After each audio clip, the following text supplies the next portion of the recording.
ನಾನು ಮೂಲತಃ ಮೈಸೂರಿನ ಹುಡುಗಿ. ಸೊ ಒಂದು ಸಾಮಾನ್ಯ ಮಿಡಲ್ ಕ್ಲಾಸ್ ಫ್ಯಾಮಿಲಿಲಿ ಹುಟ್ಟಿರೋಂಥ ಹುಡುಗಿ. ಬಟ್ ಸ್ಕೂಲಿಗೆ ಹೋಗಿ ಶಿಕ್ಷಕಿಯಾಗಿ ಪಾಠ ಮಾಡೋಕ್ಕಾಗಲಿಲ್ಲ.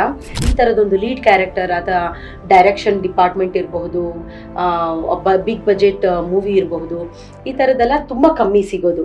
ಪುಸ್ತಕಗಳನ್ನ ಓದ್ತೀನಿ ಅಂತ ಹೇಳಿದ್ರಿ, ಯಾವ ಥರ ಪುಸ್ತಕಗಳನ್ನ ಓದಲಿಕ್ಕೆ ನಿಮಗೆ ಇಷ್ಟ ಆಗುತ್ತೆ? ನಾನು ಪುರಾಣ ಪುಸ್ತಕಗಳು ಮತ್ತು ರಾಮಾಯಣ ಮಹಾಭಾರತ ಮಹಾಕಾವ್ಯಗಳು ಏನೇನಿದೆ, ಸೊ ಆ ಥರದೊಂದು ಜಾನರ್ನ ಸಖತ್ ಇಷ್ಟಪಟ್ಟು ಓದ್ತೀನಿ.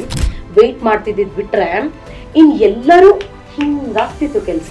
ನಿಮ್ಮನ್ನ ನೋಡಿದಾಗ, ಈ ಪಾತ್ರವನ್ನ ನೋಡಿದಾಗ ಹೆಣ್ಮಕ್ಳು ಅಂದ್ರೆ ಹೀಗಿರ್ಬೇಕು, ಯಾವುದಕ್ಕೂ ಎದುರಬಾರ್ದು ನಾವು. ನನ್ ಸಖತ್ ಅಂದ್ರೆ ಸಖತ್ ಬೇಜಾರಿದೆ. ಸಿನಿಮಾ ಶೂಟ್ ಆಗುವಾಗಲೂ ಅಷ್ಟೇ ಒಂದಷ್ಟು ಸರ್ರು ನೈಜವಾಗಿ ನಡೆದಿರೋಂಥ ಹುಡುಗರ ಒಂದು ಎಕ್ಸ್ಪೀರಿಯನ್ಸ್ಗಳನ್ನ ಈ ಥರ ಎಲ್ಲ ಆಗ್ತಿತ್ತು. ಪ್ರಿಯಾ ಒಬ್ರು ಮುಖ ನೋಡಿದ್ರು ಎಷ್ಟು ಸಂಕಟ ಆಗುತ್ತೆ ಅಂತಂದ್ರೆ ಅದನ್ನ ಸರ್ ಹೇಳ್ತಿದ್ರಲ್ಲ, ಅವಾಗ ನಮ್ಗೆ ಅಳುನೇ ಬರ್ತಿತ್ತು. ಮಾಲಾಶ್ರೀ ಮ್ಯಾಮ್ ಅವರ ಜಾಗದಲ್ಲಿ ನಾವು ನಿಮ್ಮನ್ನ ನೋಡೋಕೆ ನಮ್ಗೊಂದು ಅವಕಾಶ ಸಿಕ್ತು.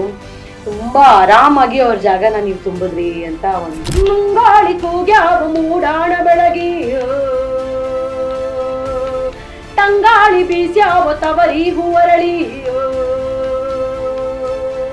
ವಾವ್, ನಿಜವಾಗ್ಲೂ ಎಷ್ಟು ಅದ್ಭುತವಾದಂತಹ ಕಂಠ ಅಂತ ಹೇಳ್ಬೋದು.